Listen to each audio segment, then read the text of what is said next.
good morning mga idol. Nandito na naman tayo sa aking maliit na taniman. So ang gagawin ko ay lilinisin ko muna kasi naani ko na yung mga balinghoy o kasaba. Ngayon tataniman uli para naman may maani.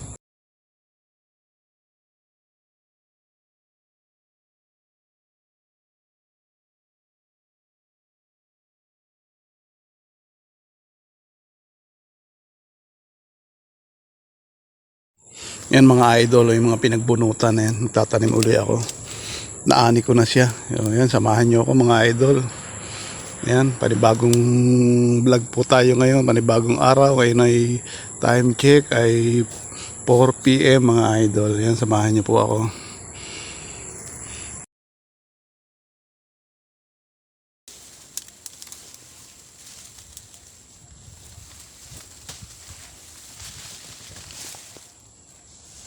Ayan po, pulutin muna yung mga sanga ng kamuting kahoy bago natin siya tanggalan ng mga dami kasi nagkalat pa yung mga sanga. Nung pagbunot ko hindi ko na naipon yung mga sanga kaya yan pinupulot kong isa-isa.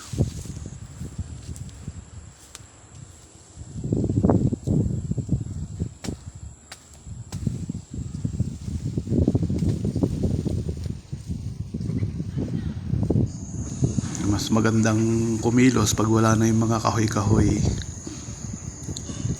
para madali na siyang alisan ng damo. Ayan.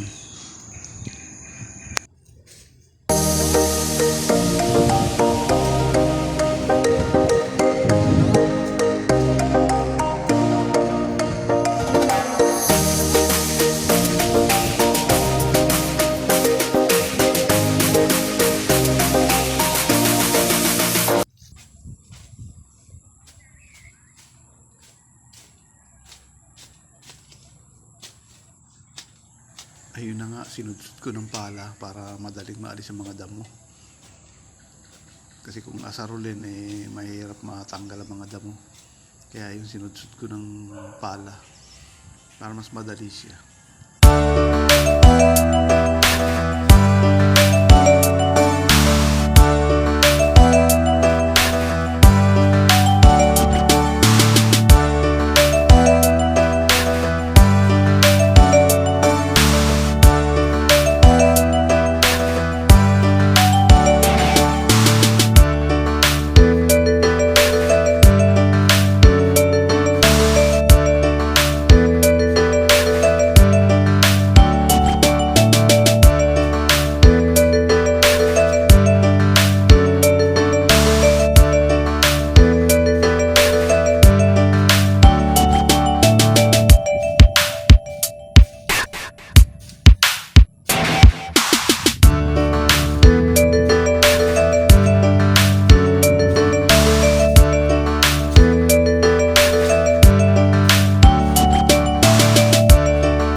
Ayun, mainit na, masakit na sa likod.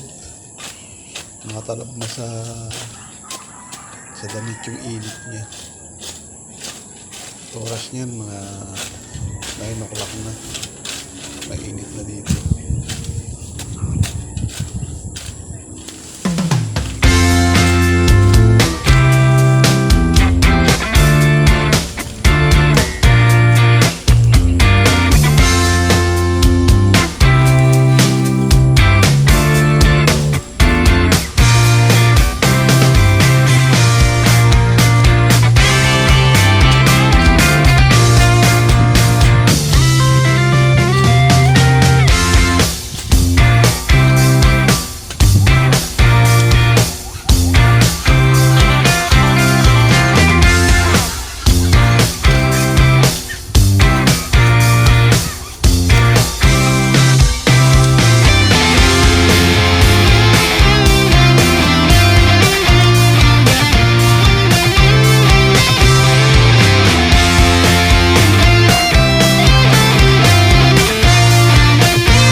So yan mga idol, nalinis ko na. Oh.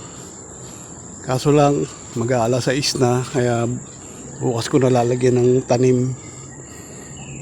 Yung pinag-alisan nito ay kasaba ulit itatanim mga idol. Yan. Hanggang dun. Ito pa, lililisin ko pa yun para tanim din. Para mas maraming puno, mas maraming ma-harvest. Yung mga gabi yan, naanihin na rin yan. Eh. Lalaki na ng gabi, lalaki na ng dahon. Yan. Kinabukasan, ayan. 8 a.m. Ayan. Unang ginawa ko, nagtabas muna ako ng mga materyales sa pagkatanim. Ayan. Kita nyo yan. Pinutol ko muna siya para tanim na lang ng tanim pagkatapos.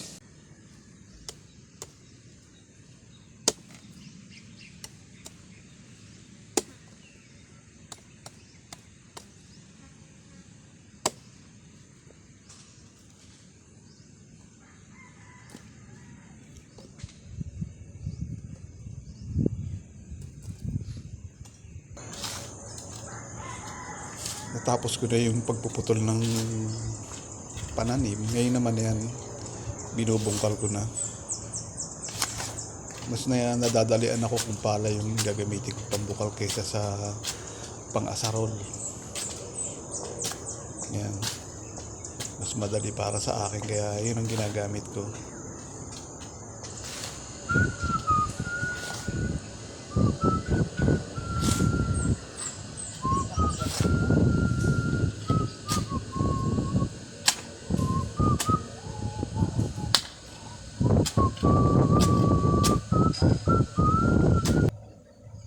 Siyempre, para hindi mo maramdaman ng pagod, kailangan sisipol-sipol ka ng konti, kakanta-kanta ka, ganun lang pag ikaw ay magtatanim.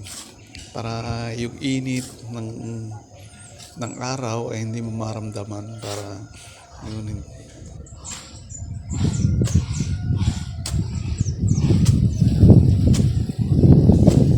Now, the end is near. Yan mga idol, naka isang butas na ako. Lalagyan ko na ng pananim. And so I face the final curtain, my friend.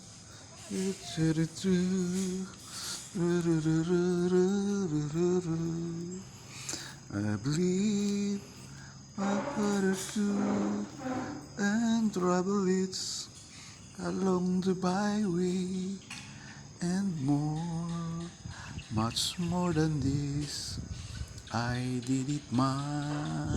Yun mga idol, nakatatlong hilera na tayo. Konti na lang. Regrets, I have a few, and then again, too few to mention.